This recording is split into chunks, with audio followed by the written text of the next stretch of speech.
పిల్లరా, ఈ యొక్క ఉదయకాల సమయంలో దీని వాక్యాన్ని చదువుకుందాం. పరిశుద్ధ గ్రంథంలో నుండి కీర్తనల గ్రంథము 46వ అధ్యాయం 10వ వచనం. ఊరకుండుడి, నేనే దేవుడని తెలుసుకొనుడి. Psalm 46 and verse 10. Be still and know that I am God. యేసు ప్రభువారి అతి శ్రేష్టమైన నామంలో పిల్లరా మీ అందరికీ శుభములు తెలియజేస్తున్నాను.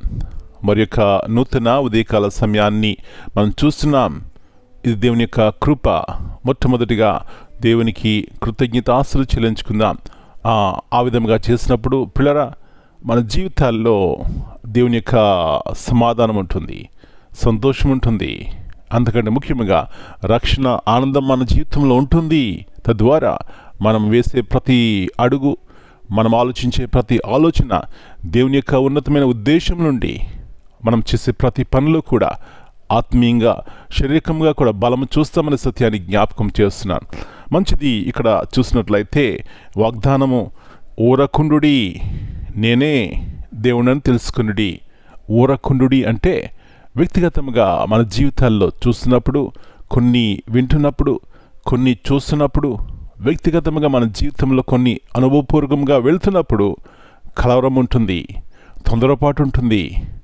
దేవుని యొక్క ఉన్నతమైన ఉద్దేశంలో ఎందుకు నా జీవితంలో జరగడం లేదు అనే సందేహం ఉంటుంది. ఆ సందేహాన్నే అవిశ్వాసము, అపనమ్మకం అంటారు. ఎప్పుడైతే ఆ విధముగా వచ్చినాయో చిరాకు వస్తుంది, సనుగుడు వస్తుంది, బాధ వస్తుంది, దుఃఖం వస్తుంది. వాస్తవానికి దుఃఖము మన వ్యక్తిగత జీవితంలో మంచిదే.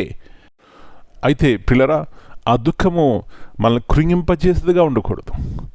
ఆ దుఃఖం కనుక దైవ చిత్తానుసారం ఉన్నట్లయితే దేవుని ఎదుట పడేలా చేస్తుంది, దేవుని ఎదుట సాగిలి పడేలా చేస్తుంది, దేవుని వైపు చూసేలా చేస్తుంది. విశ్వాసం కలగడానికి ఆ యొక్క చింత మనల్ని బలపరుస్తుంది. కాబట్టి ఎలాంటి చింతను కలిగి ఉన్నాం? ఊరకుండా పరుగుపెడుతున్నామా? దేవుని వైపు చూడకుండా ఇటు అటు చూస్తున్నామా? మేలు చూడలేం పిల్లరా. కాబట్టి ఉదయకాల సమయంలో ఈ వాక్య సత్యాన్ని గుర్తించి ఊరకుండా సహనముతో ఆయన వైపు చూస్తే, దేవునికి తెలుసు ఎప్పుడు ఏది చేస్తే అది మనకు మేలో ఆశీర్వాదమో.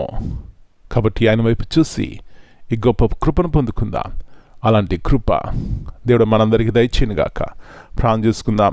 ప్రభువా, నమ్మదగిన దేవా, మీ పరిశుద్ధమైన అతి శ్రేష్టమైన నాను బట్టి మీ కొందనాలనైనా తిరిగి మా జ్ఞాపకం చేస్తున్నారు. ఊరకుండుడి, నేనే దేవుడిని తెలుసుకునుడి. ఎన్నోసార్లు ఊరకుండా ఇటు అటు పరుగుపెట్టి అలసిపోతున్నాం. ప్రభువా, క్షమించండి. మీ వైపు చూసి మాల్సట తీర్చేవారు మీరే కాబట్టి మేలు పొందుకోవడానికి సహాయం ఇచ్చేయమని మనం మీ చేతికి అప్పగించుకుంటున్నాం. మా యొక్క అవిశ్వాసం అనే పాపము, అపనమ్మకం అనే పాపము మీ యొక్క గొప్ప కార్యములు చేయకుండా అడ్డుబండ్లుగా ఉంటున్నాయి. కాబట్టి ప్రభువా, వాటిని తొలగించుకుని, వాటిని తీసివేసి శుద్ధ హృదయంతో మీ వైపు చూసి నాయన మేలు ఆశీర్వాదం పొందుకోవడానికి సహాయం ఇచ్చేయమని మా పిల్లలందరినీ మీరు బలపరచండి.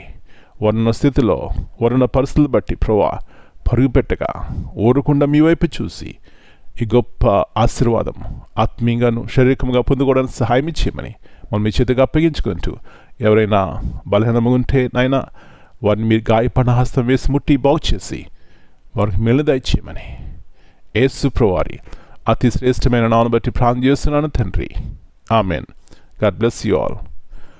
My dear brothers and sisters, greetings in the precious name of our Lord and Savior, Jesus Christ.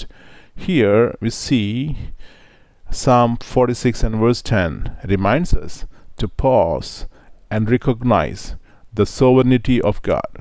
Be still and know that I am God. In the midst of life's uncertainties and pressures, this verse calls us to quiet our hearts and place our trust in Him. It encourages us to step back from anxiety and striving and instead acknowledge God's authority, wisdom, and control over all things. Amen.